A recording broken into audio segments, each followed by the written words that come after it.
The gun was 6 inches from Rosalind Thorne's face when she understood what it meant to choose someone else's life over her own. Smoke filled her lungs. Flames licked at warehouse walls behind her. And in her arms, a 4-year-old girl with tangled curls and terrified eyes clung to her like she was the only solid thing left in a world that had just exploded into chaos. The ceiling groaned, wood splintered. Roz had maybe 10 seconds to decide, run for the exit and save herself, or stay and shield the child from the collapsing beam overhead. She chose the child. She always chose the child. But that moment, that choice, was still 72 hours away. 3 days earlier, Rosalind Thorne's alarm clock screamed at 4:30 in the morning, and she woke to the same nightmare she'd been living for 18 months. Bills scattered across her nightstand, medical invoices in envelopes she couldn't bear to open, a photograph of her sister Meredith taped to the mirror, smiling from before the sickness had hollowed out her cheeks and stolen the light from her eyes. Rose's studio apartment in South Philadelphia was small enough that she could see every corner from her bed.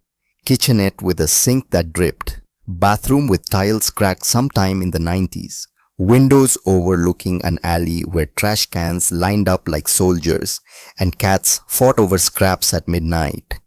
She'd lived here for 3 years. It wasn't much, but it was hers until the eviction notice arrived last week. Roz rolled out of bed, body aching from yesterday's double shift. Her reflection in the bathroom mirror showed a 25-year-old woman who looked 30. Dark circles under green eyes, auburn hair that needed washing, shoulders carrying weight they weren't built for. She splashed cold water on her face and got dressed. Jeans, white t-shirt, sneakers with holes in the soles.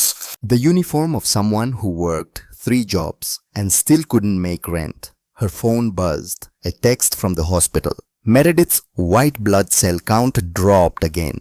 Leukemia progressing faster than expected. We need to discuss transplant timeline urgently. You're still her only compatible donor. Roz sat on the bed's edge and stared at those words until they blurred. $200,000. That's what the bone marrow transplant would cost. $200,000 to save her baby sister's life, the only family she had left. Meredith was 22. She was supposed to be finishing college, falling in love, building a future.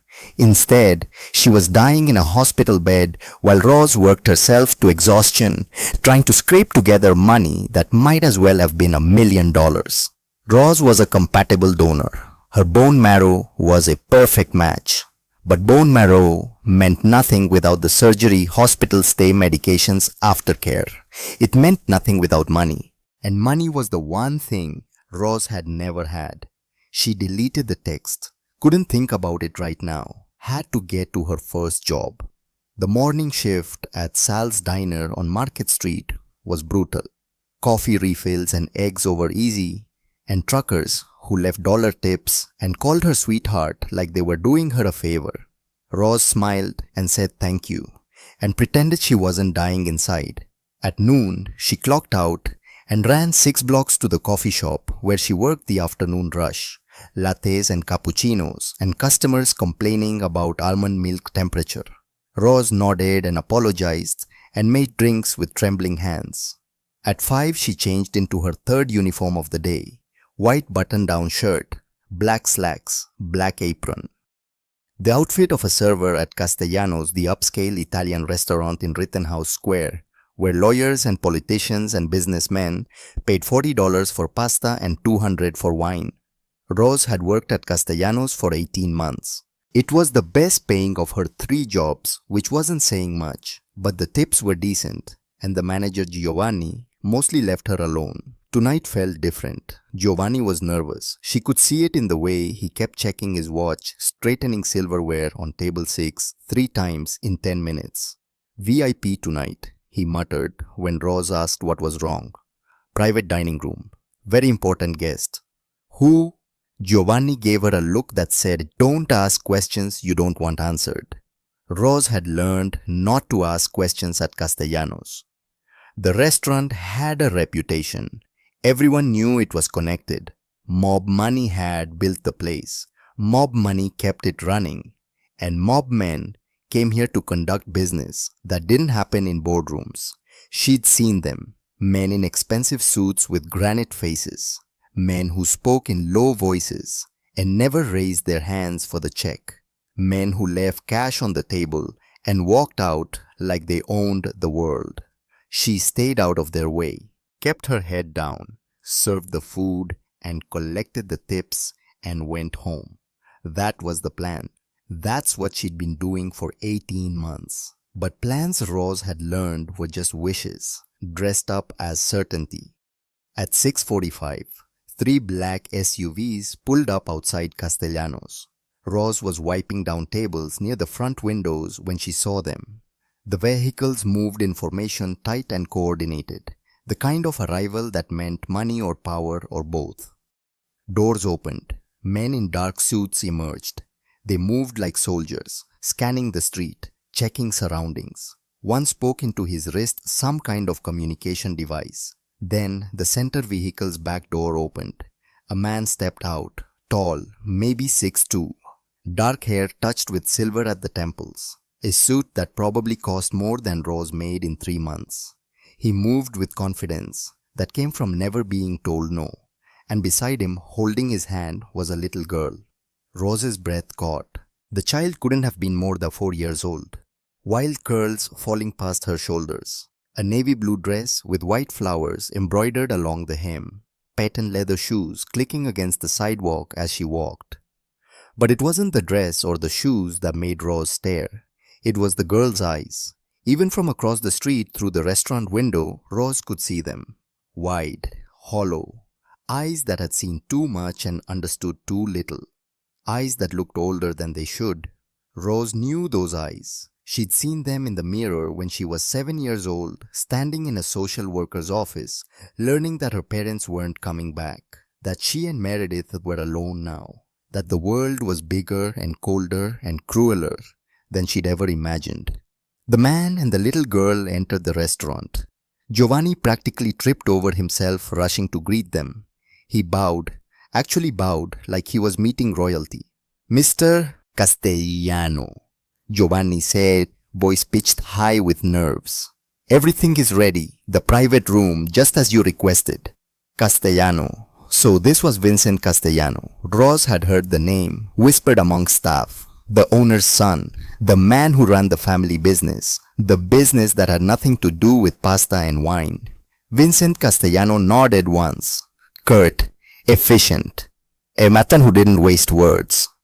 But when he looked down at the little girl, his expression softened, just for a moment, just enough for Rose to see something beneath the granite exterior, something that looked almost like tenderness, almost like fear.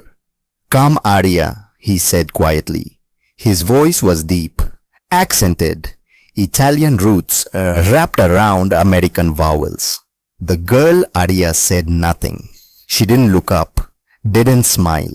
She just held her father's hand and followed him toward the back of the restaurant, toward the private dining room Giovanni had been fussing over all afternoon. Rose watched them disappear through the doorway.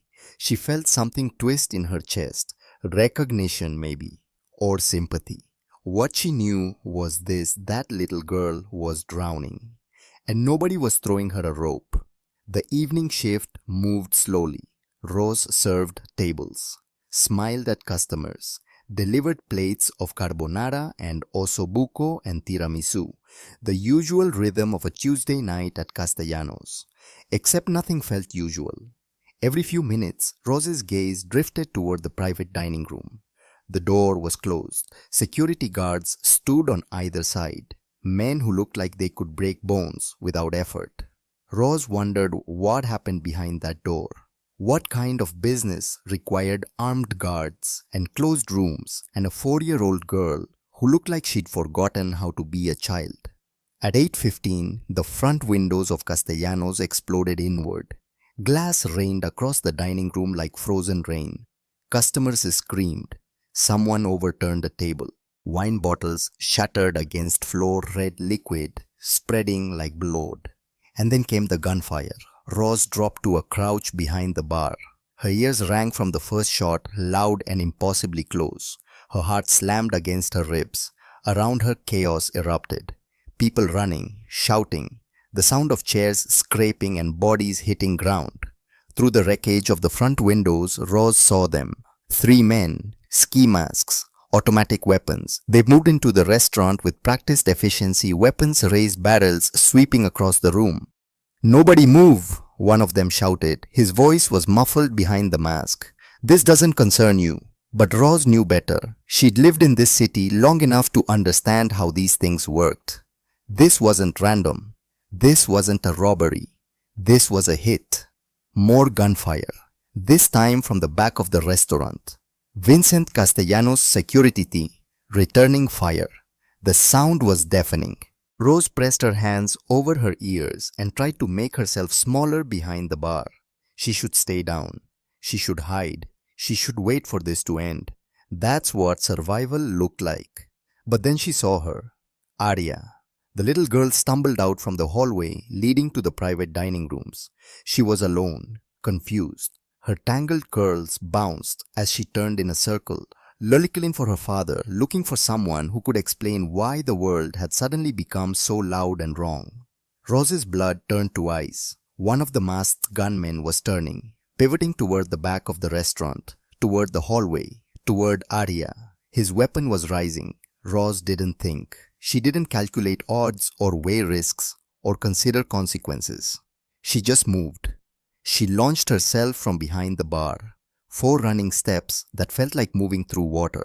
The world slowed down.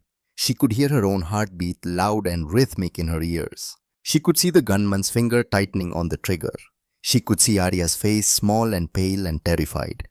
Rose reached the child and wrapped her arms around that tiny body and turned, shielding Arya with her own back. The bullet hit her shoulder. Not a direct hit, a graze, but close enough. Pain exploded across Rose's upper back, sharp and burning.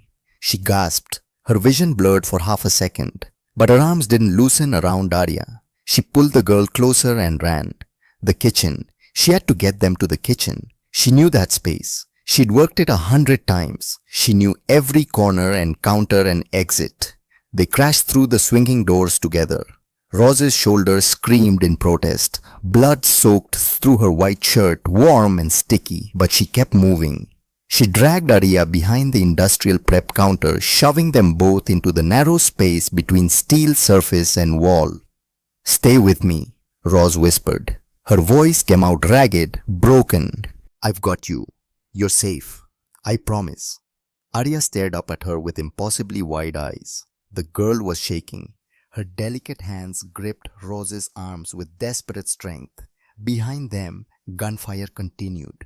Rose could hear shouting, breaking glass, heavy footsteps of men running through the dining room. She needed to get them out.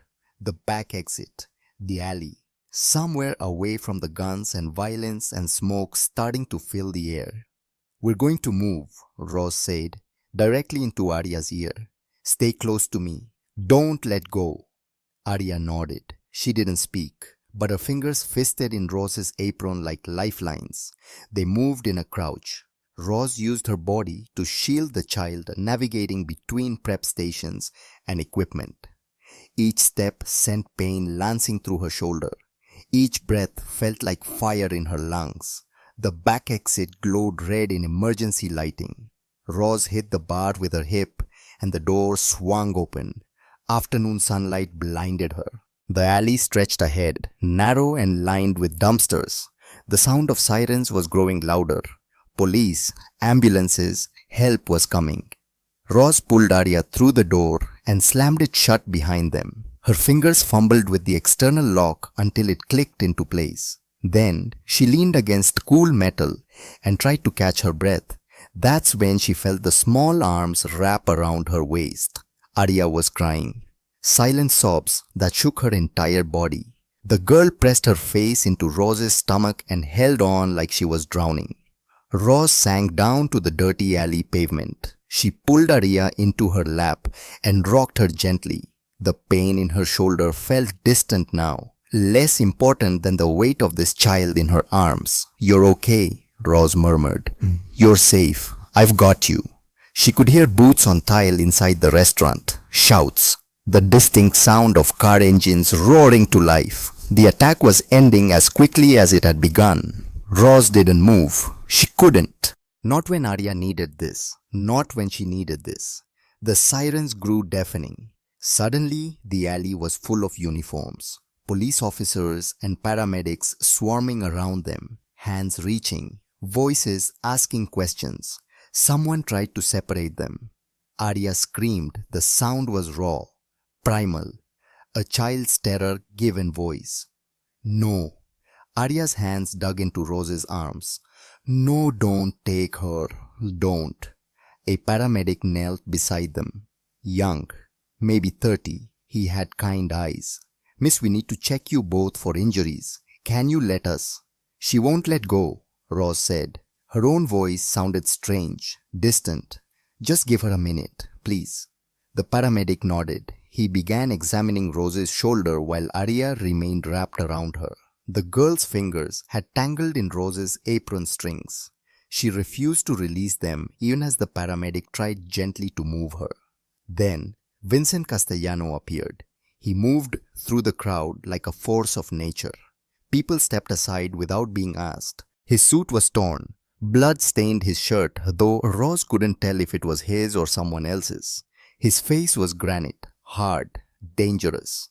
Until he saw Arya. Something cracked in Vincent Castellano's expression. Something that looked like pain and relief and fear all twisted together into something too complicated to name.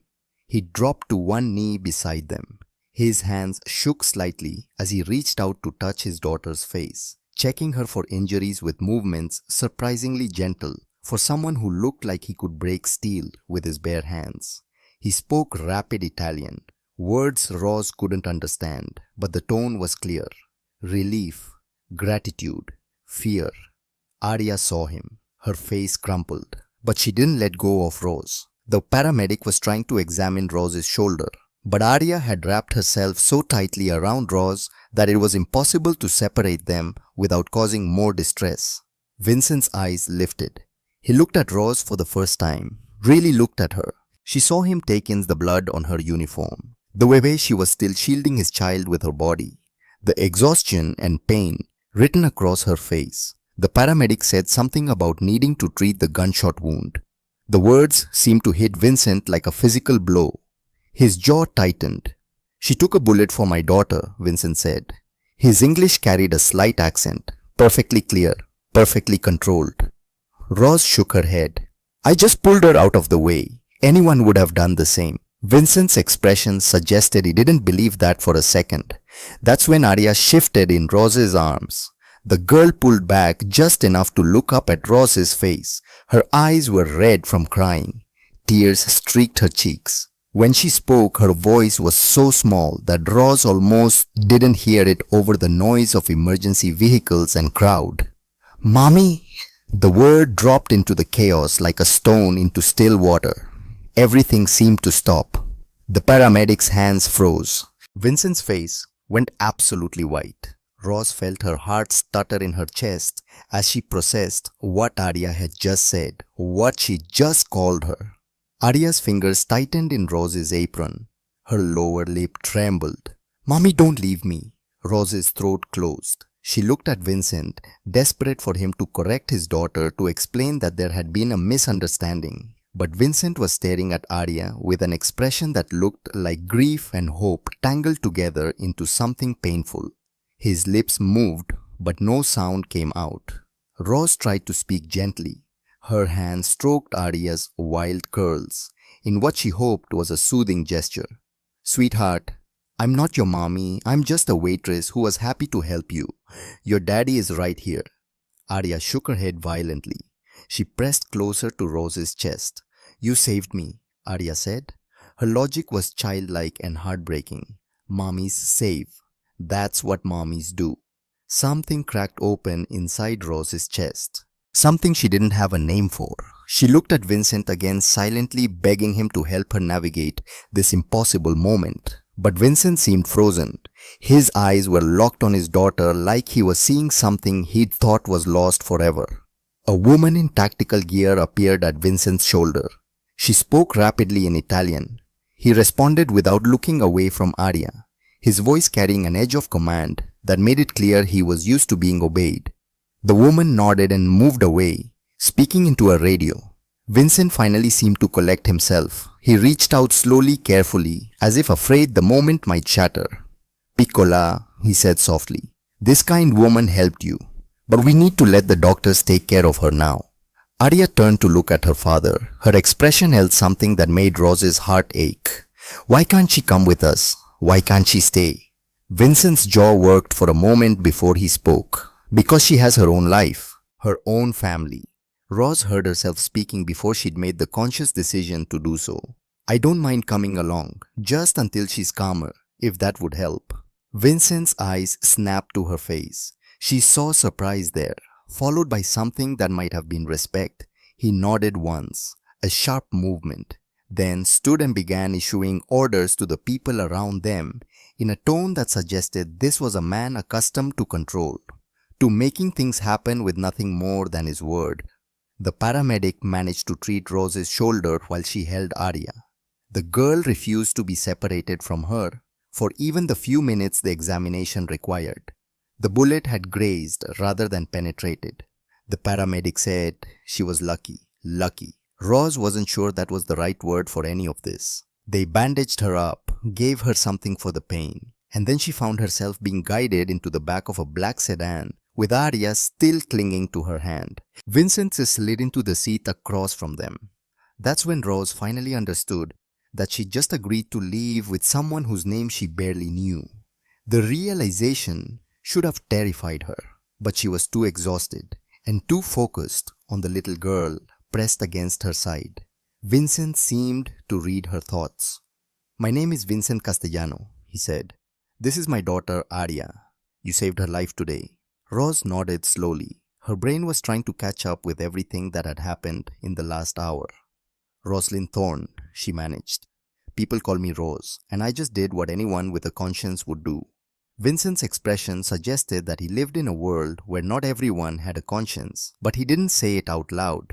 Instead, he pulled out his phone and began making calls in rapid Italian. His voice was low and intense.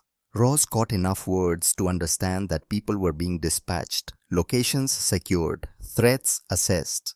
She was beginning to understand that Vincent Castellano was not someone who worked in an office or ran a legitimate business, and that the attack on the restaurant had been very specifically targeting him. The car pulled through gates that opened automatically. The property beyond looked more like a fortress than a home. High walls, cameras everywhere, men in suits standing at strategic positions.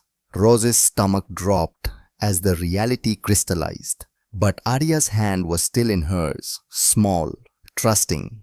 The girl looked up at her with those dark eyes, and Rose couldn't bring herself to pull away. They were shown inside. The house was massive, marble floors, artwork that probably cost more than Rose would make in her lifetime.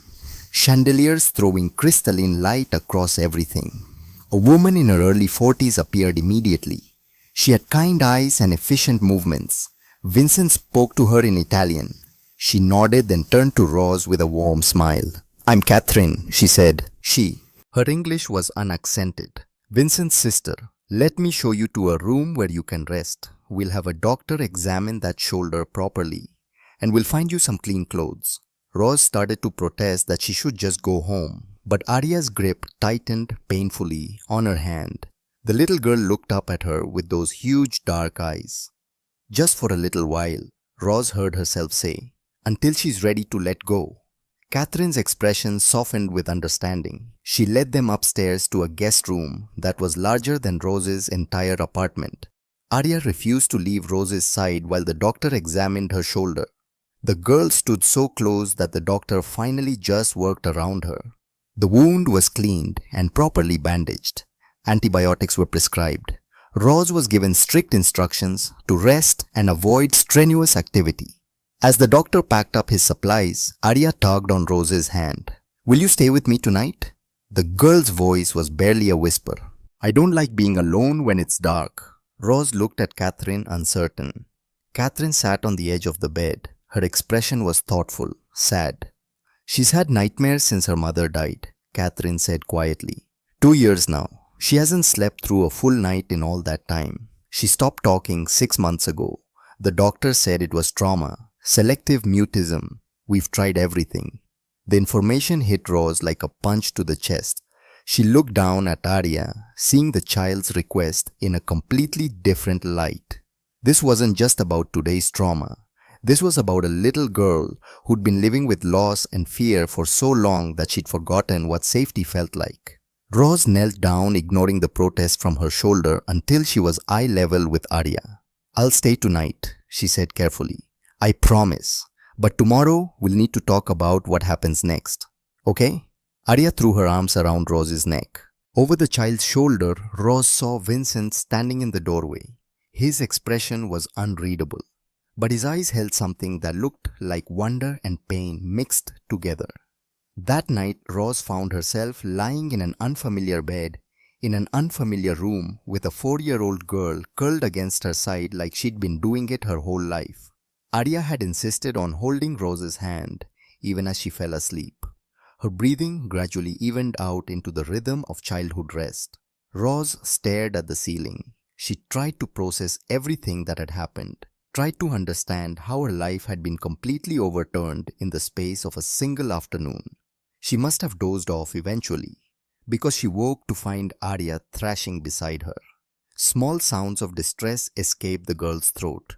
Rose pulled Arya close, murmuring reassurances. Arya's eyes opened, unfocused, afraid in the dim light, filtering through curtains. "Mommy," she whimpered. Rose's heart broke and mended and broke again. "I'm here, sweetheart. You're safe. I'm right here." Arya settled back against her. Within minutes, the girl was sleeping peacefully again. Rose lay awake for a long time after that.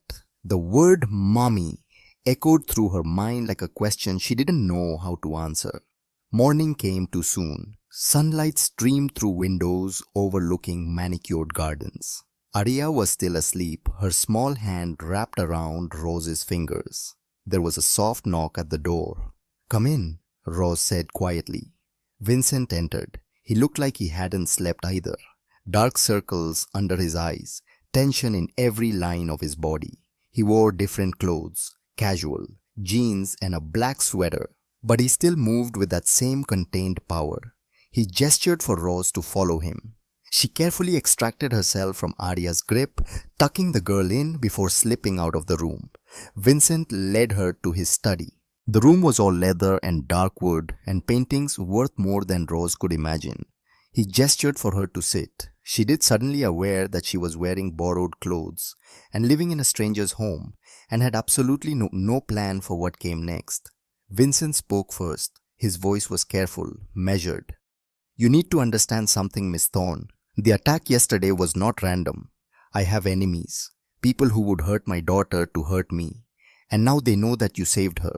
They know that Arya has formed an attachment to you." Rose's blood ran cold. "You're saying I'm in danger now?" Vincent nodded. Something in his expression looked almost apologetic. "I'm saying that my world is dangerous, and you've become part of it whether you intended to or not. I can offer you protection, money, a new identity somewhere far from here if that's what you choose." The offer was generous, more than generous. Rose knew she should take it. Should run as far and fast as she could from this man and his dangerous life, and the violence that followed him like a shadow. But then she remembered the way Arya had held her hand through the night, the way the little girl had slept peacefully for the first time in 2 years, the way she'd looked at Rose like she was the answer to every prayer she'd been too scared to say out loud. "What does Arya want?" Rose asked quietly. Vincent's laugh was bitter and sad. "My daughter wants a mother. She wants someone who won't disappear, someone who stays when things get hard." Rose met his eyes. "And what do you want?" Vincent was silent for a long moment. When he finally spoke, his voice carried a weight that made Rose understand just how much this man had lost. "I want my daughter to smile again. I want her to sleep through the night without screaming. I want her to feel safe in a world that has taught her nothing but fear." If you can give her that even for a little while, then I want you to stay. But I won't lie to you about what that means. It means living under protection. It means constant vigilance. It means accepting that my enemies are now your enemies too. The smart choice was obvious. The safe choice was clear. But Rose thought about her sister Meredith dying in a hospital bed because she couldn't afford the treatment that would save her. She thought about her studio apartment with its eviction notice and broken heater. She thought about serving coffee to people who never bothered to learn her name. And she thought about Auria's small hand in hers. The way the girl had whispered mommy like it was the most precious word in the world. Running is easy, Rose said. Staying is hard. Arya needs someone who won't disappear. Vincent stared at her like she'd just spoken in a language he didn't understand. You're choosing to stay in a life that could get you killed. Rose took a breath. I'm choosing to stay for as long as Arya needs me. After that, we'll see. Something shifted in Vincent's expression. A wall coming down that she suspected didn't lower for many people. He nodded once, sharp and decisive. Then we need to discuss terms. Your sister Meredith, 22 years old, leukemia. She needs a bone marrow transplant, $200,000. Rose's heart stopped. How do you? I know everything about you, Rosalind Thorne. Your 3 jobs, your medical debt, the eviction notice, the loan sharks circling. I needed to understand who saved my daughter's life. He pulled out his phone, typed something, then showed her the screen. A bank transfer, $200,000 into an account in Rose's name. Your sister's treatment starts immediately. Best doctors, best facility, but the transplant will take time to schedule properly. Matching protocols, prep work, recovery planning. We're looking at 4 to 6 weeks before the actual surgery. Until then, she'll have the best care money can buy.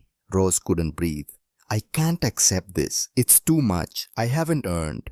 Vincent leaned forward. His eyes were intense, dark, serious. You threw yourself between my daughter and a bullet. You gave me back the one thing in this world I'd kill to protect. This isn't payment. This is gratitude. And it's non-negotiable. Rose's hands were shaking. What if I leave? What if I decide tomorrow that I can't do this? Then you leave. The money is yours regardless. Your sister gets her transplant. Your debts are cleared. You start fresh somewhere else. Vincent paused. But I don't think you will leave because you're not the kind of person who runs from hard things. You're the kind who runs toward danger to save a child you don't even know. He stood, walked to the window, looked out at the grounds. Arya will wake up soon. She'll look for you. She'll want you to have breakfast with her. She'll probably want you to help her get dressed and brush her hair and do all the things that mothers do. His voice roughened. Things she hasn't let anyone do since Maria died. Rose stood too. Vincent. He turned, and for the first time she saw past the dangerous man who ran a criminal empire to the father who would do anything to protect his child. Thank you, he said simply, for giving her back something I thought she'd lost forever. The weeks that followed were strange, surreal, like living in a dream that Rose kept expecting to end. She learned the routines of the house, the protocols for security, the way everyone moved through Vincent's world with careful awareness, like they were playing a game with lethal consequences for mistakes. She learned that Vincent ran an organization that existed in shadows, that the men who worked for him were loyal to the point of death, that the attack on the restaurant had been orchestrated by a rival faction trying to expand their territory. But mostly, she learned about Arya. The little girl was smart, funny, desperately lonely beneath her careful politeness. She'd been raised by bodyguards and housekeepers, taught to be quiet and obedient and never draw attention to herself. She'd learned to survive in a world of adults and violence, but she'd forgotten how to be a child. Rose set about changing that. She read books with Arya every night, created art projects that left the kitchen table covered in glitter and paint, taught her silly songs, and made up games that filled the quiet house with laughter. She helped with homework and bandaged scraped knees, and sat with Arya through nightmares until the girl learned to trust that Rose would still be there when morning came. Vincent watched it all. His expression grew softer day by day. 3 weeks after the shooting, Catherine found Rose in the garden where she was helping Arya plant flowers. The older woman sat on a nearby bench. Her expression was thoughtful. You should know something about Arya's mother, Catherine said quietly. She was killed in a car bombing meant for Vincent. Arya was supposed to be with her that day, but she'd stayed home with a cold. She spent 2 years thinking that if she'd been there, maybe she could have saved her mother. Or maybe she was supposed to die too. The words made Rose's chest hurt. She watched Arya carefully pressing soil around a small plant, her tongue caught between her teeth in concentration. When you threw yourself between Arya and those bullets, Catherine continued, you gave her something she's been desperately needing. Proof that she's worth saving, that someone would choose her safety over their own. You didn't just save her life, Rose. You saved what was left of her ability to trust. Rose didn't know what to say. She just nodded and turned her attention back to Arya, who was excitedly showing her an earthworm she discovered in the soil.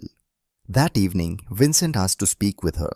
They sat in his study. He poured 2 glasses of whiskey without asking if she wanted one. She took it surprised to find her hands were shaking slightly. I wanted you to know, Vincent said, that the men responsible for the attack are no longer a threat. It's over. You're safe now. Arya is safe. Relief flooded through Rose so strong it left her dizzy. That's good, she managed. That's really good. Vincent nodded, but he didn't look happy. Which means you're free to leave if you want. I'll honor my original offer. Money, a new life, whatever you need. Rose took a sip of whiskey. The burn helped her focus. And if I don't want to leave, Vincent's hand tightened on his glass. Then you need to understand what staying means. Not just for now, but for the future. Arya calls you mommy now, every day. She talks about you like you hung the moon. If you stay, you're not just staying as her caretaker or her guardian. You're staying as her mother. The words settled over Rose like a weight and a gift at the same time. I know, she said. Vincent met her eyes. She saw vulnerability there that she suspected he rarely showed anyone. My daughter has had her heart broken once already. If you're going to leave eventually, it's better to do it now, before she's in too deep. Rose set down her glass carefully. Vincent, I'm already in too deep. I think I have been since the moment she called me mommy in that alley. I'm not going anywhere, unless you want me to. Something in Vincent's expression cracked. For just a moment, she saw past the dangerous man who ran a criminal empire to the father who would do anything to protect his child. Thank you, he said. His voice was rough, for giving her back something I thought she'd lost forever. Outside through the study window, Rose could see Arya playing in the garden. The girl was laughing. Actually laughing. The sound carried through the glass like music. Rose had come here to save a life. She thought she meant the child's. But watching Arya, now seeing the light return to those dark eyes, Rose understood that she'd been wrong. She hadn't just saved Arya. Arya had saved her right back. The morning Rosalind Thorne realized she was falling in love with Vincent Castellano, she was standing in his kitchen, teaching his daughter how to make pancakes. It was a Tuesday, 6 weeks after the shooting. Arya stood on a step stool beside the stove, her delicate hands wrapped around a spatula that was too big for her fingers. Flour dusted her wild curls. Batter spotted her pajamas. She was giggling as Ross showed her how to flip the pancake without making it fly across the room. Vincent appeared in the doorway. He'd just come from his morning run. Sweatpants and a t-shirt that showed arms that could break a man in half. His hair was damp. His face was relaxed in a way Rose had never seen before. He watched them. Just watched. And the expression on his face made something twist in Rose's chest. It wasn't the look of a man observing his employee. It was the look of a man seeing his family, his future. Daddy look. Arya held up her spatula triumphantly. I did it, I flipped it, and it didn't break. Vincent's smile transformed his face, made him look younger, less dangerous, more human. Bravissima piccola, he said softly. He crossed the kitchen, kissed the top of Arya's head. Then his hand found the small of Rose's back. A touch that lingered, warm, possessive, gentle. "Good morning," he murmured. Rose's heart stumbled. "Morning." Their eyes held for a beat too long. Arya was too busy with her pancakes to notice, but Rose noticed. She noticed everything about Vincent Castellano these days. The way he laughed at Arya's jokes, the way he sat through tea parties in tiny chairs without complaint, the way he looked at Rose across the dinner table like she was something precious he was afraid to break. They'd been circling each other for weeks, careful, cautious, both of them aware that whatever was building between them could complicate everything. But that morning, standing in the kitchen with a flower in her hair, and Vincent's hand on her back, and Arya's laughter filling the air, Rose stopped fighting it. She was in love with him. She was in love with this life. She was in love with the family they were building from the wreckage of violence and loss. Later that afternoon, Vincent found her in his home gym. Rose had been using the space for her daily workouts, part of the routine he'd insisted on. If she was going to live in his world, he'd said, she needed to know how to protect herself. "Catherine's taking Arya to a birthday party," Vincent said from the doorway. "We have the house to ourselves for 3 hours." Rose turned from the punching bag. She was breathing hard from the workout. Her tank top clung to her skin. Vincent's eyes tracked over her, slow, deliberate. Heat flickered in his gaze. "What did you have in mind?" Rose asked. "Sparring," Vincent said, but his voice suggested he had other things on his mind too. They moved to the mat, started slow, defensive moves, blocks and counters. But the proximity changed things. The awareness between them had been simmering for weeks. Now it reached a boiling point. Vincent caught Rose's wrist, twisted. She went with the momentum and ended up pressed against his chest, his arm wrapped around her waist. They were both breathing hard, and neither of them was moving to break the hold. "This is a bad idea," Vincent said. His voice was rough. "Terrible idea," Rose agreed. But she didn't pull away, and neither did he. Vincent's hand came up to cup her face. His thumb brushed across her cheekbone. The gesture was so tender it made Rose's eyes sting. "You've changed everything," he whispered. "I was dead inside, just going through the motions. Then you ran into gunfire for a child you didn't know. And suddenly I remembered what it felt like to want something more than survival." Rose's hand found his chest. She could feel his heartbeat under her palm. Strong, steady. "I was drowning," she said. "Working 3 jobs, watching my sister die, feeling invisible. Then Arya looked at me and called me mommy, and suddenly I had a reason to wake up in the morning." Vincent's forehead touched hers. "I'm falling in love with you, Rosalind Thorne." "I'm already there," Rose breathed. He kissed her. It wasn't their first kiss. That had happened 2 weeks ago. A quick stolen moment in the hallway when Arya was asleep. But this was different. This was a promise, a claim, a beginning. Vincent's hands tangled in her hair. Rose's arms wrapped around his neck. The kiss deepened, grew more urgent, more desperate. They broke apart when they heard the front door open, Catherine's voice calling out, Arya's footsteps running through the house. Vincent rested his forehead against Rose's. Both of them were breathing like they'd run a marathon. "We'll continue this later," he said. "Promise," Rose managed. "Promise." That night after Arya was asleep, Vincent took Rose to the rooftop. Philadelphia stretched out below them, city lights glittering like stars fallen to earth. They sat on the outdoor furniture. Vincent pulled Rose against his side. She fit there like she'd been made for that space. "Tell me about your wife," Rose said quietly.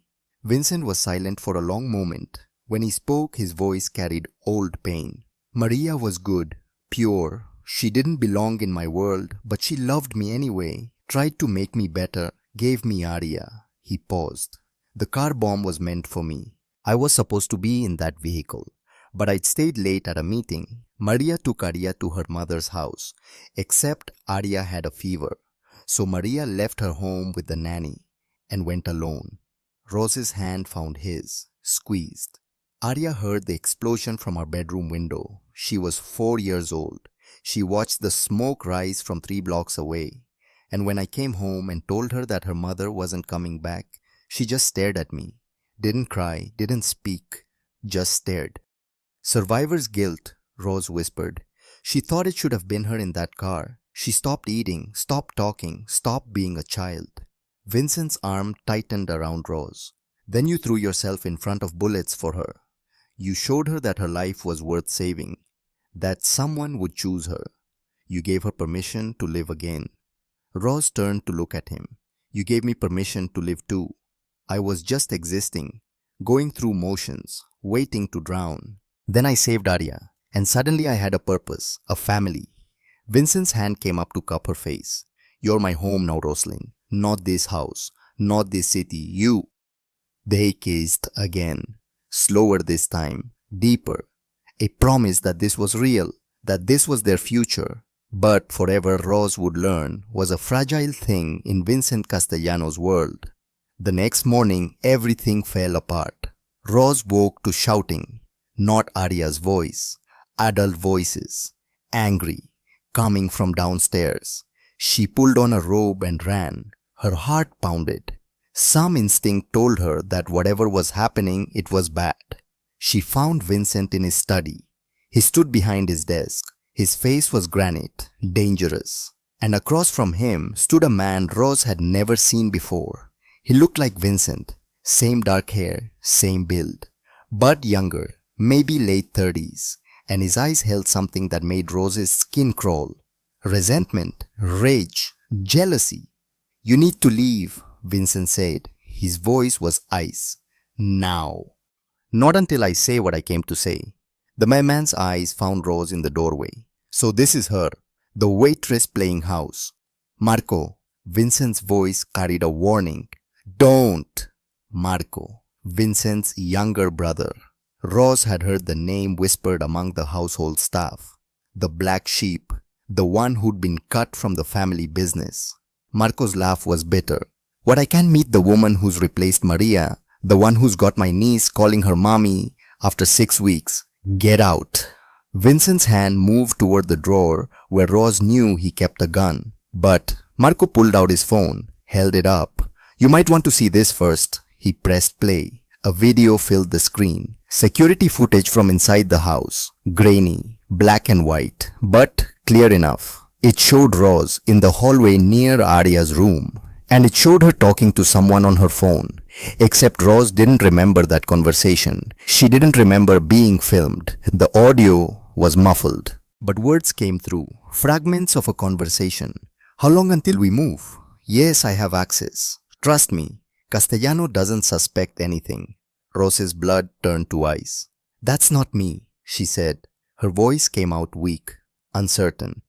I never said those things. Marco smiled. It didn't reach his eyes. There's more. Bank records, deposits to an offshore account in your name, communications with FBI field agents. You've been busy, Miss Thorne. He threw a folder onto Vincent's desk. Papers spilled across the mahogany surface. Vincent didn't move, but something in his expression shifted, hardened. Vincent, Rose said. She stepped forward. Whatever this is, it's fake. I would never. The evidence is pretty clear, Marco interrupted. She's FBI, or working with them, planted here to get close to you, to Arya, to gather intelligence. That's insane. Rose's voice rose. I'm not FBI. I'm not working with anyone. But Vincent was looking at the papers now. His face was unreadable, closed off. Rose felt panic rising in her chest. Vincent, please. You know me. You know I would never hurt Arya, never betray you. Do I? Vincent's voice was quiet, dangerous. I've known you for 6 weeks, Rosalind. 6 weeks. Marco, I've known my entire life. The words hit like a physical blow. After everything, Rose's voice broke. After last night, after everything we've shared, you don't believe me. Vincent's jaw tightened. For a moment, something flickered in his eyes. Doubt. Conflict. But then it was gone. I want to believe you, but the evidence is fabricated. Rose was shaking now. Can't you see that someone is setting me up? Who? Vincent's eyes were hard. Who would go through this much trouble? Rose's gaze snapped to Marco. He stood there with his arms crossed, smug, satisfied. Him, she said. He's the one. He did this. Marco laughed. That's desperate. Why would I frame you? Because you want Vincent's empire. You want everything he has. And I'm in your way. Enough. Vincent's voice cut through the room like a blade. He looked at Rose, and the coldness in his eyes made her want to weep. I need you to leave tonight. Take the money I gave you. Take your sister. Go somewhere far from here. Vincent, this is not a negotiation. His voice was flat, final. You have until morning to pack. After that, my men will escort you out. Rose felt like the floor was dropping out from under her. What about Arya? She needs me. Arya will be fine. She survived before you came. She'll survive after you leave. The dismissal was complete, absolute. Rose looked at Vincent, really looked at him, trying to see the man who'd kissed her last night, who told her she'd changed everything.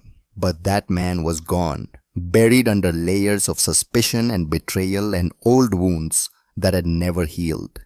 You're making a mistake, Rose said quietly. Maybe. Vincent turned away from her, toward the window. But it's my mistake to make. Rose left the study. Her legs felt weak. Her chest ached like something had been ripped out of it. Catherine found her in the hallway. The older woman's face was sympathetic but resigned. I'll help you pack, Catherine said softly. He actually believes I'd hurt Arya. Rose's voice came out broken. After everything, he believes I'm capable of that. Catherine's expression was sad. Vincent has been betrayed before, by people he trusted. It's made him cautious, made him build walls. I wasn't trying to break walls, I was trying to build a family. I know. Catherine touched Rose's arm. For what it's worth, I believe you, but Vincent is complicated. He'll realize the truth eventually. Eventually might be too late. Rose went to Arya's room. The girl was still asleep, curled up in her bed with the stuffed rabbit Rose had bought her last week. She looked peaceful, happy. Rose knelt beside the bed, brushed Arya's tangled curls back from her face. I'm sorry, baby, she whispered. I'm so sorry. She couldn't wake her, couldn't say goodbye. It would destroy them both. So she just sat there, watching Arya sleep, memorizing every detail of her face, the curve of her cheek, the way her eyelashes fanned across her skin, the small smile that touched her lips even in dreams. An hour later, Rose was in a car, headed to a motel on the outskirts of the city. She had a bag of clothes, an envelope of cash, and a hole in her chest where her heart used to be. The motel was cheap, dirty, everything Vincent's world was not. Rose sat on the sagging mattress and stared at the water-stained ceiling. Her phone rang. Meredith. Rose, where are you? I've been calling for hours. Rose's voice came out flat, hollow. I'm fine. How are you feeling? Better. The doctors say the prep work for the transplant is going well. 4 more weeks and I'll be ready. Meredith paused. Rose, what's wrong? You sound terrible. I'm just tired. Liar. Tell me what happened. So Rose told her. Everything, the shooting, Arya, Vincent, falling in love, the betrayal, the exile. When she finished, Meredith was quiet for a long moment. Go back, she said finally. What? Go back. That child needs you. And from what you've just told me, that man needs you too, even if he's too stupid to realize it. He threw me out, Mayor. He doesn't trust me. Then make him see the truth. Fight for your family, because that's what they are, aren't they? Your family. Rose closed her eyes. Tears leaked from the corners. Yeah, they are. Then don't give up. Not yet. After they hung up, Rose sat in the silence. Part of her wanted to run, to take the money and disappear, to start over somewhere far from Vincent Castellano and his dangerous world. But another part of her, the part that had run into gunfire for a child she didn't know, refused to quit. Arya needed her. And maybe, just maybe Vincent did too. She just had to prove she wasn't the enemy. Meanwhile, back at the Castellano mansion, Arya woke up screaming.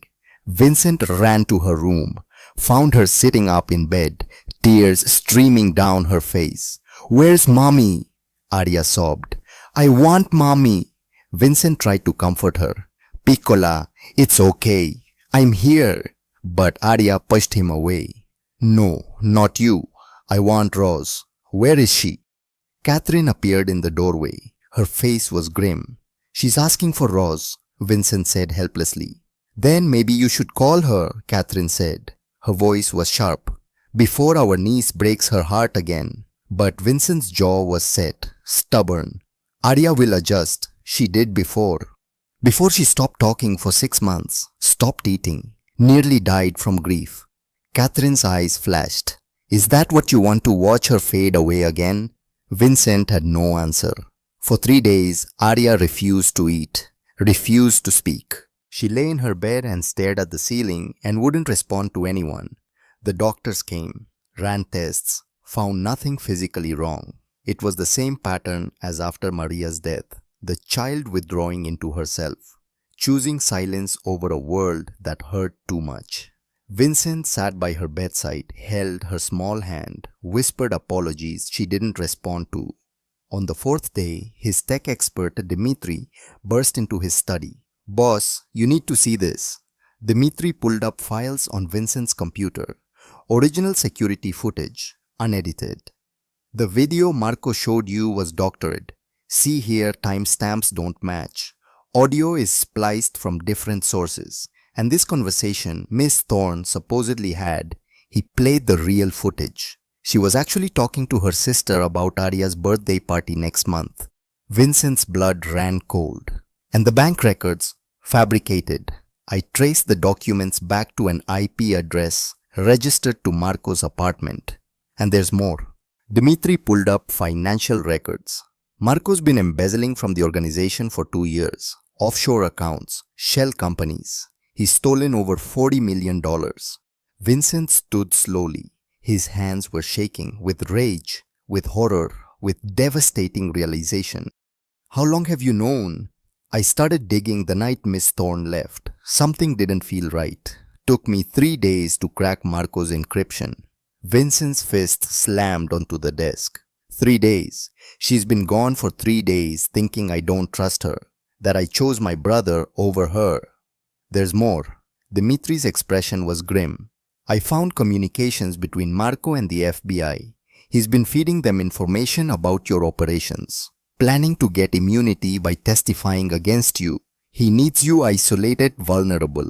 Miss Thorne was making you too strong, too human, so he got rid of her. Vincent was already moving, grabbing his jacket, his phone, his keys. Catherine appeared in the doorway. Where are you going? To fix the biggest mistake of my life. He found Rose at the motel. Room 147. The door was battered, paint peeling. Everything about the place was wrong for a woman who'd been living in his home, sleeping in his guest room, becoming part of his family. Vincent knocked, waited. The door opened.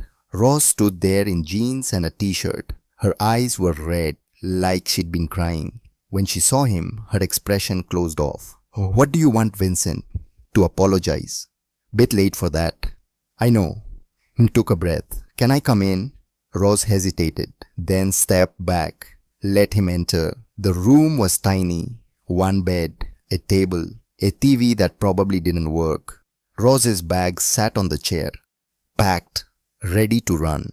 Vincent turned to face her, and then in front of this woman he'd wronged, he dropped to his knees. I was wrong, he said. His voice was rough. About everything. The evidence was fake. Marco planted it. He's been embezzling, planning to destroy me. He needed you gone because you were making me human again, making me vulnerable, making me care about something more than power. And I fell for it. I chose suspicion over trust, fear over love. I chose wrong. Rose's face was carefully blank. And you believed him over me? Yes. Vincent didn't look away, didn't make excuses. I have been betrayed before, by people I trusted. It made me paranoid, made me see threats where there were none. But that's not an excuse. I should have trusted you, should have believed in what we were building together. Instead, I threw you away, like you were nothing. After everything we shared, after you saved my daughter, after I told you that you were my home, you threw me away like I was nothing. Rose's voice cracked. After everything we were becoming, you chose suspicion over faith. I know. Vincent's hands were shaking. I failed you. I failed Arya. She stopped eating again, stopped talking. She's fading, Rosalind. Just like after Maria. And it's my fault. All of it. Rose closed her eyes. Tears slipped down her cheeks. I don't deserve your forgiveness. Vincent continued. But I'm begging you. Come home. Arya needs you. I need you. Whatever it takes to prove I'll never doubt you again, I'll do it. Legal papers giving you custody. Marriage if you want it. My name. My protection. Everything I have. Just come home. Rose opened her eyes, looked down at this powerful man kneeling on a dirty motel floor. Why should I believe you won't do this again? Won't throw me out the next time someone plants evidence? Because I love you. The words came out raw, honest. I'm in love with you, Rosalind Thorne, and I just realized that the scariest thing in my world isn't my enemies. It's losing you, losing what we have, losing the family we're building.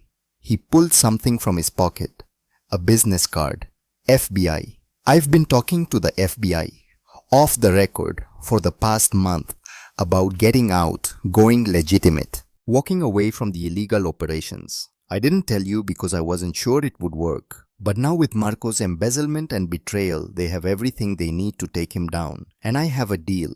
Immunity for testimony, clean slate, a legitimate future. I was doing it for Arya. But I'm also doing it for you, for us. Rose stared at the card. You were planning to leave the business before all this. For Arya, for you, for the future I want us to have. A future where you don't have to look over your shoulder, where our daughter doesn't grow up surrounded by violence. Rose was quiet for a long moment. Then she knelt down, met his eyes at the same level. I want legal papers. Full custody of Arya if something happens to you. I want her protected, safe, mine, done.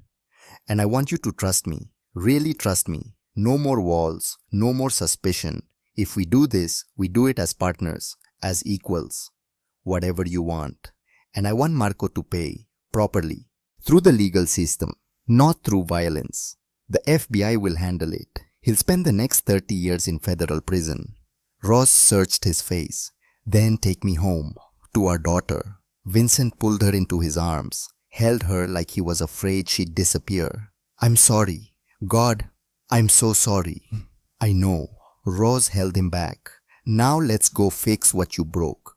They arrived at the mansion an hour later. Catherine met them at the door.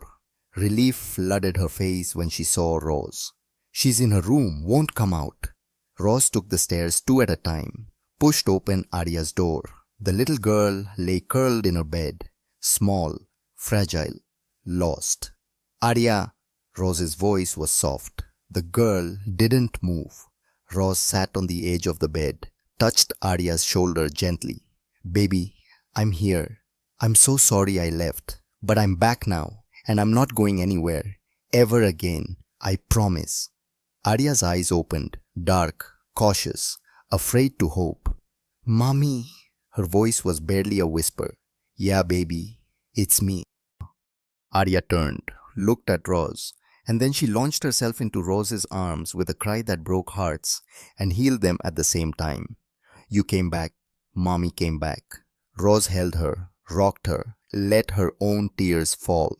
I'll always come back. Always. I promise. Vincent stood in the doorway, watching them, his daughter clinging to the woman he loved, the family he'd almost destroyed with his paranoia and fear. Catherine touched his arm. Don't screw this up again. I won't. The next 2 weeks were healing, rebuilding trust, learning to be a family again. Arya flourished. Her appetite returned. Her laughter filled the house. She started talking about the future, about her birthday party, about starting kindergarten in the fall, and every night she fell asleep with Rose beside her. Safe, loved, home. Rose and Vincent grew closer, more careful with each other, more honest. He showed her the FBI deal, the plans for going legitimate, the timeline for shutting down illegal operations. She told him about her fears, her dreams, her hope that they could build something real together, something lasting. 4 weeks after Roz returned, Meredith underwent her bone marrow transplant. Roz was there, holding her sister's hand, crying tears of relief and hope. The surgery was successful. The doctors were optimistic. Meredith would need time to recover, but the prognosis was excellent. Vincent arranged for Meredith to recover in the mansion's guest house, with family, where she belonged. But Vincent's world was never safe for long, and Marco had been waiting, planning, building his final move. The call came on a Tuesday afternoon. Vincent's phone rang. He answered, listened. His face went white. Roz looked up from the book she was reading with Arya. Vincent hung up. His hand was shaking. Marco has them. Who? Arya and Meredith. He took them from the hospital. Meredith was there for a follow-up appointment.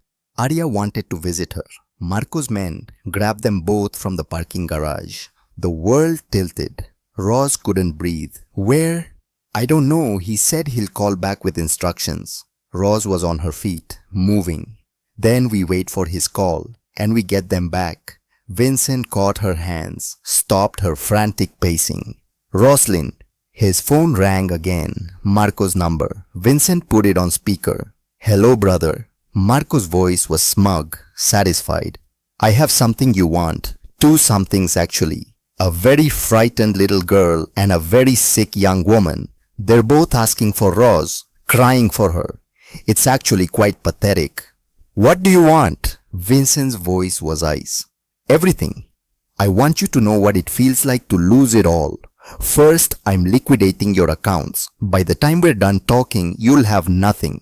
Second, the FBI just raided 3 of your warehouses. I gave them everything. Locations, manifests, names. Your empire is burning as we speak.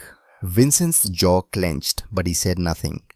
And third, Marco continued, you have 2 hours to come to the old warehouse on Columbus Boulevard, alone, with signed documents transferring all legitimate businesses to me. If I see anyone else, if you call the cops, I kill them both, starting with the little girl who thinks Roz is her mommy. The line went dead. Roz looked at Vincent. We're not going alone. No. Vincent was already moving, already planning. We're not, but we're also not giving him what he wants. We're getting them back, together. He made a call. FBI agent and Morrison.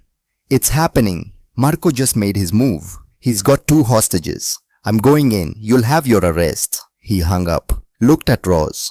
I'm coming with you, she said. It wasn't a question. I know. The warehouse on Columbus Boulevard sat like a tomb at the edge of the Delaware River, abandoned for years, windows shattered, graffiti covering walls that had once housed legitimate business. Now it was nothing but shadows and rust and the perfect place for Marco Castellano to make his final stand. Vincent's team assembled in darkness, 3 blocks away. 8 men, former military, loyal to the point of death. They moved with silent efficiency, checking weapons, reviewing blueprints, coordinating entry points through earpieces. Roz stood beside Vincent, dressed in black. Catherine had given her body armor. A knife strapped to her thigh, a communication device fitted to her ear. She looked nothing like the waitress who'd served coffee 7 weeks ago.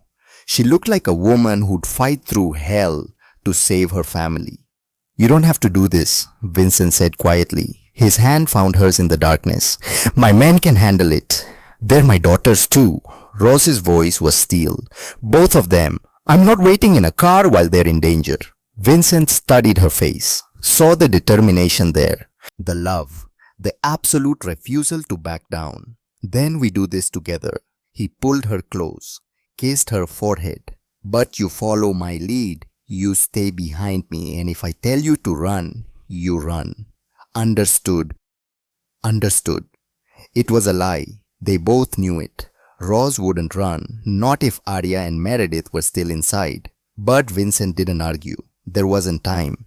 His tech expert Dmitri pulled up thermal imaging on a tablet. 2 heat signatures on the 2nd floor east side, small, stationary. Could be the girls. 8 signatures scattered throughout the building. Marco's men. And 1 on the ground floor. That's Marco. He's waiting for me, Vincent said. Let him wait. Rose's voice was cold. We're getting the girls first. Vincent nodded, turned to his team. Santino, take your men through the south entrance. Draw their attention. Make noise. Luca, you're with me and Roslyn. North entrance. We go quiet. Find the girls. Extract them. Nobody dies unless they make it necessary. The men nodded. They'd worked with Vincent for years. They knew the drill. But as they moved toward the warehouse, Rose touched Vincent's arm. What about the FBI? They're positioned around the perimeter, waiting for my signal. When we have the girls safe, they move in. Marco gets arrested properly, through the legal system, just like you wanted. They split up. Santino's team moved toward the main entrance. Ross followed Vincent and Luca through shadows approaching the north side of the building where a rusted door hung half open. The interior was worse than the exterior. Decay and neglect had turned the warehouse into a maze of collapsed shelving and debris. Water damage had rotted floors. The smell of mold was overwhelming. Vincent moved with practiced silence. Ross matched his steps. Years of survival on Philadelphia streets had taught her how to be invisible when necessary. They reached a stairwell. Vincent held up his hand, stopped, listened. Voices above, male, speaking in Italian. Marco's guards. Vincent signaled to Luca. The man nodded and moved a hair, disappearing into darkness like smoke. Seconds later, there was a soft thud, then silence. Vincent and Ross continued upward, found Luca standing over an unconscious guard. The man's weapon lay several feet away. He wouldn't be waking up anytime soon. The second floor opened into a large space that had once been offices. Now it was just empty rooms with missing doors and broken furniture. And somewhere in this wreckage, Arya and Meredith were waiting. Ross heard it first, a small sound like crying, muffled but desperate. She touched Vincent's arm, pointed toward a room at the end of the hallway. They moved together. Vincent took point, his weapon raised, every sense alert. The room's door was closed, locked from the outside. Vincent tried the handle, cursed quietly in Italian. Luca appeared with a crowbar. Together they pried the door open. Inside, tied to chairs in the center of the room, were Arya and Meredith. Rose's heart stopped. Arya's face was tear-streaked, her tangled curls matted, her dress torn, but she was conscious, alive. Her eyes went wide when she saw Rose. "Mommy!" She tried to scream, but the gag in her mouth turned it into a muffled cry. Meredith was worse. She slumped in her chair, unconscious. Her skin was gray, her breathing shallow and irregular. Rose ran to them, dropped to her knees. Her hands shook as she removed Arya's gag first. "It's okay, baby. I'm here.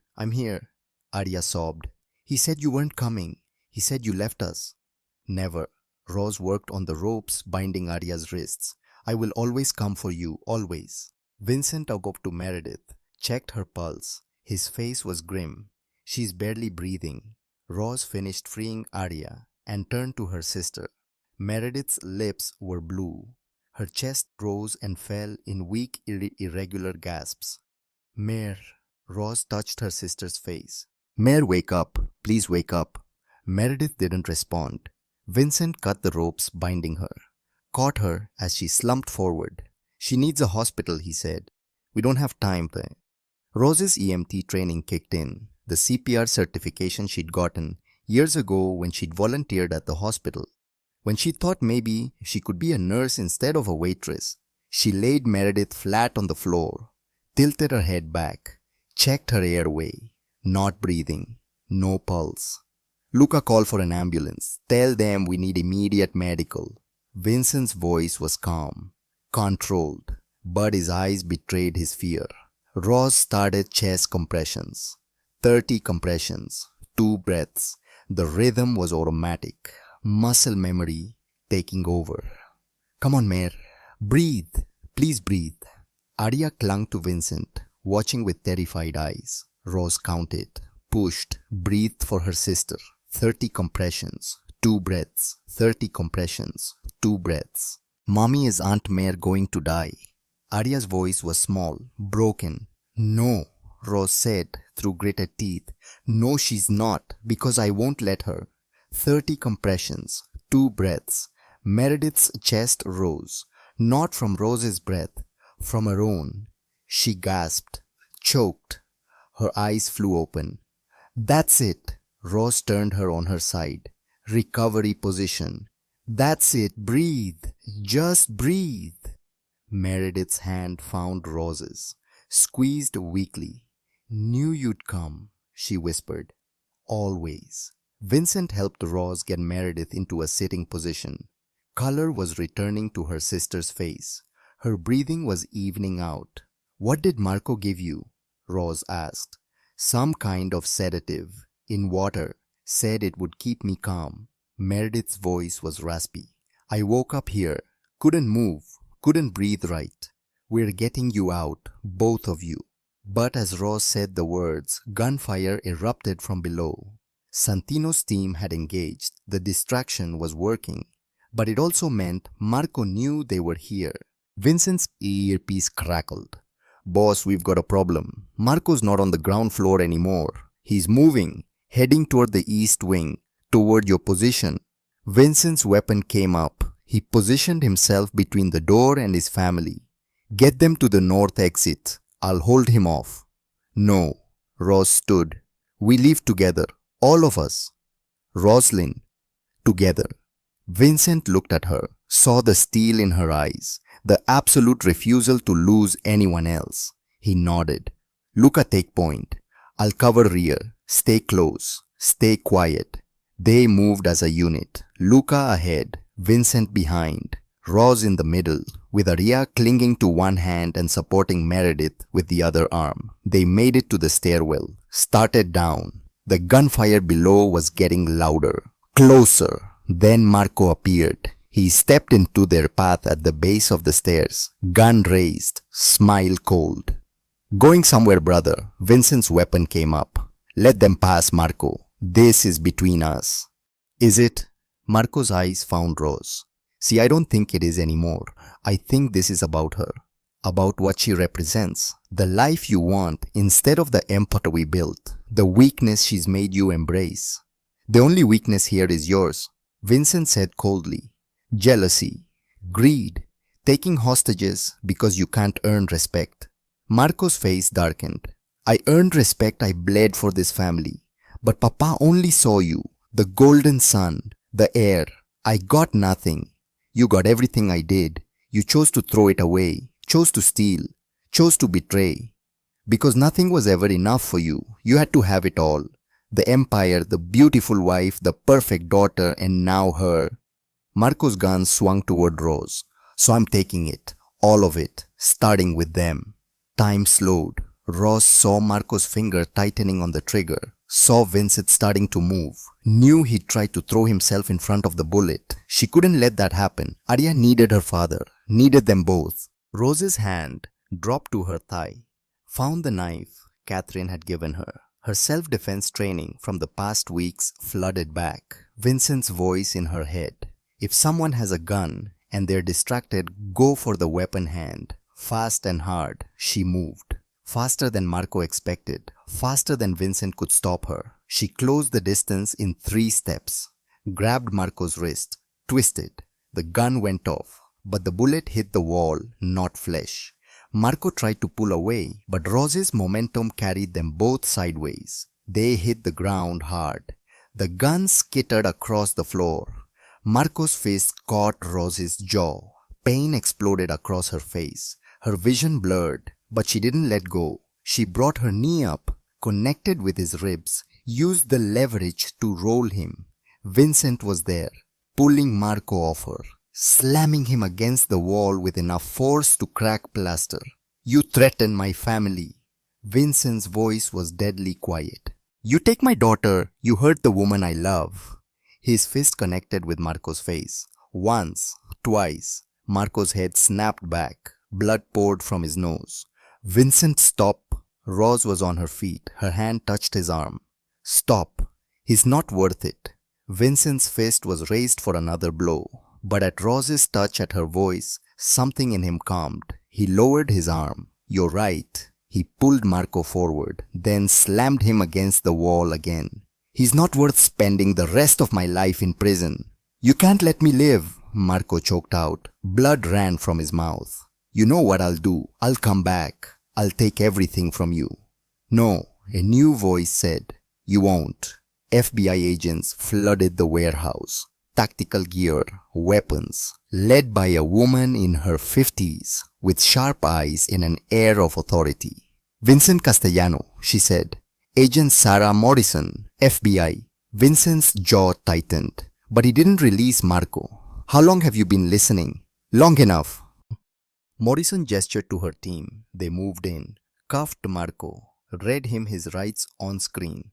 Marco Castellano, you're under arrest for kidnapping, attempted murder, embezzlement, racketeering, conspiracy to commit fraud, wire fraud, and about 15 other charges that will keep you in federal prison for the next 30 years minimum. Marco struggled. You can't do this. Vincent's the real criminal. He runs the organization. Actually, Morrison said, pulling out a document, we have a signed cooperation agreement with Mr. Castellano. He's been providing intelligence on your criminal activities. In exchange for his testimony and agreement to dissolve all illegal operations, he receives immunity. You, however, go to federal prison, where you belong. Marco was dragged away, still screaming threats. The FBI secured the scene. Paramedics rushed in for Meredith. Outside in the cold night air, Rose finally let herself breathe. Aria clung to her with desperate strength. Meredith sat in the ambulance, oxygen mask on her face but conscious and stable. Vincent stood nearby, talking to Agent Morrison in low tones. Mommy, Aria looked up. Are we safe now? Rose knelt down, cupped the girl's face in her hands. Yes, baby, we're safe. Marco's gone. He can't hurt us anymore. He's going to prison for a very long time. Promise. I promise. The FBI arrested him. The police have him. The courts will make sure he stays locked up. That's how justice works. Catherine appeared. She'd been waiting at the command center. She gathered Aria into her arms. Come, Piccola, let's get you checked by the doctors. Make sure you're okay. Aria went, but she looked back at Rose every few steps, making sure she was still there. Vincent finished with Morrison, came to Rose, pulled her into his arms. You disarmed him, he said. His voice was rough. You could have been killed. So could you. And Aria needs her father. She needs her mother too. They held each other as emergency lights painted the night red and blue, as paramedics loaded Meredith into an ambulance, as FBI agents catalogued evidence and processed the scene. It's over, Rose said. Really over. The illegal operations, yes. Marco's arrested. The FBI is satisfied. Now we build something new, something legitimate, something safe. Rose pulled back, looked at him. And us. Us. Vincent's hand found hers. That's just beginning. 3 days later, after the FBI had finished their interviews and the media had stopped camping outside the mansion and Meredith had been cleared by doctors, Vincent asked Ross to meet him on the rooftop. It was evening. Philadelphia spread out below them. City lights were just starting to come on. The sky was that particular shade of purple that only happened in autumn. Ross found him standing by the railing, hands in his pockets, looking out at the skyline. Aria's asleep, Ross said. Finally. She wanted 3 stories and 4 songs. Girls' negotiating skills are dangerous. Vincent smiled, but didn't turn. She gets that from both her mothers. Rose moved to stand beside him, their shoulders touched. Comfortable, easy. I need to tell you something, Vincent said. Okay. I was nothing before you, just going through motions, running an empire I didn't care about, raising a daughter who was slowly disappearing, existing but not living. He turned to face her fully. Then you ran into gunfire for a child you didn't know, and everything changed. Vincent, let me finish. He took her hands. You gave me back my daughter. You made me remember what it means to care about something more than power or money or legacy. You showed me that family isn't about blood or obligation. It's about choice, about staying when things get hard, about choosing each other. Rose's eyes stung. Where is this going? Vincent reached into his pocket, pulled out a small box, opened it. Inside was a ring. Not ostentatious, not massive. Just a simple band with a single diamond that caught the dying light and threw it back in rainbow fractals. I am not good at this, Vincent said. His voice was rough. I have done it before and it feels like betraying Maria to do it again. But I think she'd understand. I think she'd want Arya to have a mother, want me to have a partner, want us to have the family we're becoming. He dropped to one knee. Rosalind Thorne, you saved my daughter. You saved me. You showed us both that it's possible to build something good from broken pieces. Will you marry me? Will you be Arya's mother legally? Will you build this family with us? Not because of danger or obligation, but because you choose us, because you choose this life, because we choose each other. Rose looked at this man kneeling before her, this dangerous man who'd shown her gentleness, this powerful man who'd given her partnership, this wounded man who'd let her see his scars. Yes, she said. The word came out broken. Beautiful. God, yes. I choose you. I choose Arya. I choose this family. I choose all of it. Vincent stood, slipped the ring on her finger, kissed her like she was air and he'd been drowning. When they broke apart, they were both crying, both laughing, both holding on. I have one condition, Rose said. Anything. I'm keeping my name Thorne. Arya can be Arya Thorne Castellano if she wants, but I'm not losing the last piece of my parents. Done. And I want to go back to school, finish my nursing degree, use my training for something more than CPR in warehouses. Whatever you want. And I want a small wedding, just family, nothing big. Vincent pulled her close. Just family sounds perfect. Behind them, they heard a small gasp. They turned to find Arya standing in the doorway. Catherine was behind her smiling. Are you and Daddy getting married? Arya asked. Her eyes were huge, hopeful. Rose held out her hand. Arya ran to her. Rose swept her up. Yes, baby, we're getting married. Is that okay with you? Is that okay? Is that okay? Arya's voice rose with excitement. That means you're my mommy, forever. That means you can't leave. That means we're a real family. Vincent wrapped his arms around both of them. His girls, his family. Forever, he murmured. All of us. 6 months later, the garden of the Castellano mansion was transformed, not into something grand or expensive, but into something intimate, beautiful, real. White chairs arranged in rows, an arch covered in flowers, afternoon sunlight filtering through trees. Rose stood in the guest house looking at herself in the mirror. The dress was simple, white, tea-length, nothing elaborate. This was hers, chosen by her, perfect. Meredith stood behind her, healthy, glowing, 6 months post-transplant, and she looked like herself again, better than herself. You look beautiful, Meredith said softly. I look terrified. That too. Meredith's hand found Rose's shoulder. But you're choosing him anyway. That's what love is, right? Being terrified and doing it anyway. There was a knock at the door.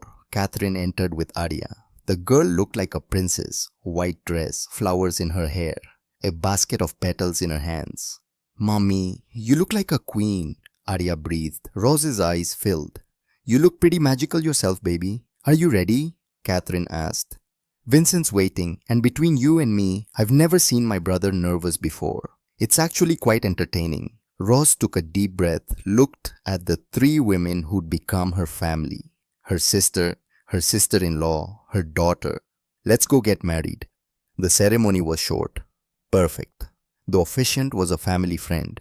The guests were limited to Catherine Vincent's associates who would transition to legitimate business, Meredith and a handful of Arya's friends from school who giggled through the entire thing.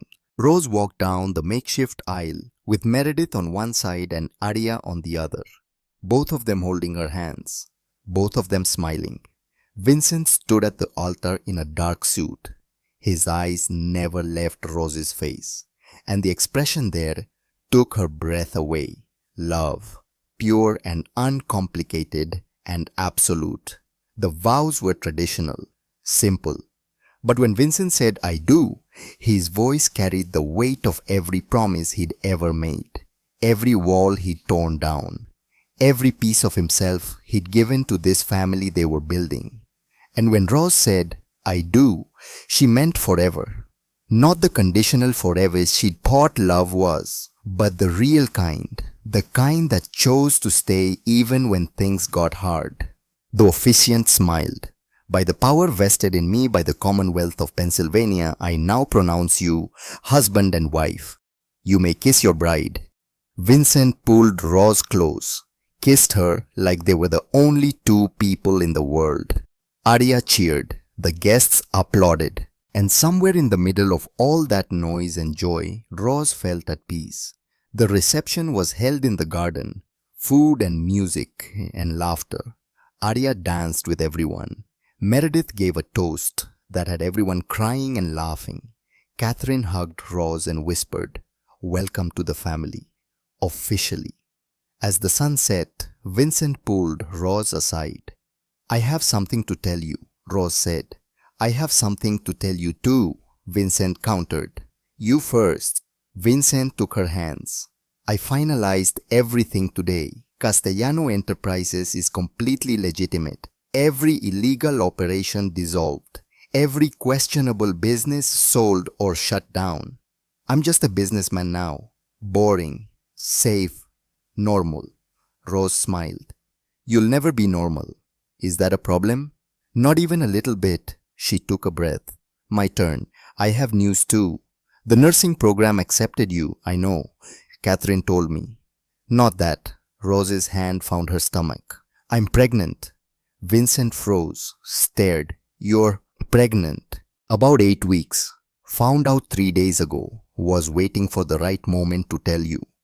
Vincent's hands came up to cup her face. "A baby. A baby." He kissed her, deeply, thoroughly. When he pulled back, there were tears on his cheeks. "Another child," he whispered. "Another chance. We did it right with Arya. We did it right together." They stood in the garden as the party continued, as string lights glowed overhead and music drifted on evening air, as their family celebrated the beginning of something new. 2 years later, the Castellano Thorne household was beautiful chaos. Sunday dinner had become tradition. The dining room table extended to accommodate everyone. Vincent at one end, Rose at the other. Arya now 6 in the middle. Baby Marcus, 14 months, in his high chair, making a glorious mess of his pasta. Meredith, now married to the doctor she'd met during recovery, laughing at something Catherine said. "Aunt Mare, watch this." Arya held up a drawing. "I made a picture of our whole family." The drawing showed stick figures. A tall man labeled Daddy. A woman labeled Mommy. A girl with curls labeled Me. A baby labeled Marcus.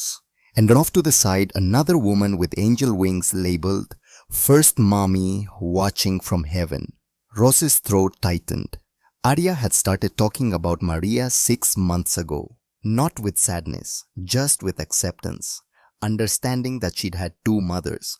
One who gave her life. One who taught her how to live it. "It's beautiful, baby," Rose said. Marcus banged his spoon against his tray. His first word had been Arya. His second was Mama. He was loud and messy and perfect. Vincent caught Rose's eye across the table. Smiled. That smile that was just for her. The one that said "I love you" without needing words. After dinner, after dishes, and Marcus's nap and Arya playing in the garden, Rose found herself in the study with Vincent. He pulled her into his lap. She went willingly. This had become their routine. Stolen moments throughout the day. Reminders that they were partners, lovers, friends. "Meredith's baby is due next month," Rose said. "I know, I'm paying for everything." "Vincent, she's family. Let me do this." Rose kissed him. "Thank you." "For what?" "For this life, this family, this home." Vincent's arms tightened around her. "You gave it to me. I was dead before you, just existing. you brought me back." Through the window, they could see Arya teaching Marcos how to walk. The baby wobbled on uncertain legs. Arya held his hands, patient, encouraging. "She's going to be amazing," Vincent observed. "She already is." They sat in comfortable silence, watching their children, planning their future, building their life. Roz thought about the woman she'd been 2 years ago, working 3 jobs, drowning in debt, feeling invisible. That woman would never have believed this was possible. This happiness, this family, this love. But she'd run toward danger instead of away from it. She'd chosen a child over safety. She'd chosen to stay when leaving was easier. And those choices had given her everything. "What are you thinking?" Vincent asked. Ross turned in his lap, looked at this man who'd become her partner, her love. "I'm thinking about the day I met you, the shooting, the chaos, Arya calling me mommy in that alley, and I'm thinking that I'd do it all again, every hard moment, every scary choice, every sacrifice, because it led me here." Vincent kissed her, slow, deep, a promise that this was forever. Outside, Arya's laughter rang through the garden. Marcus squealed with delight. Catherine called out something in Italian. Meredith's voice joined the chorus. This was home. Not the mansion or the money or the security, but this. The noise and the love and the messy, beautiful chaos of a family, choosing each other every single day. Roz had been a waitress, invisible, forgotten, drowning. Now she was a mother, a wife, a nursing student, a woman who'd found her place by running toward danger instead of away from it. Now she was home, and home she'd learned wasn't something you found. It was something you built, with courage, with love, with the willingness to choose hard things because they were worth it. She'd chosen Arya in that moment of chaos, chosen Vincent when trust was terrifying, chosen this family when safety would have been easier, and they'd chosen her right back, every single day.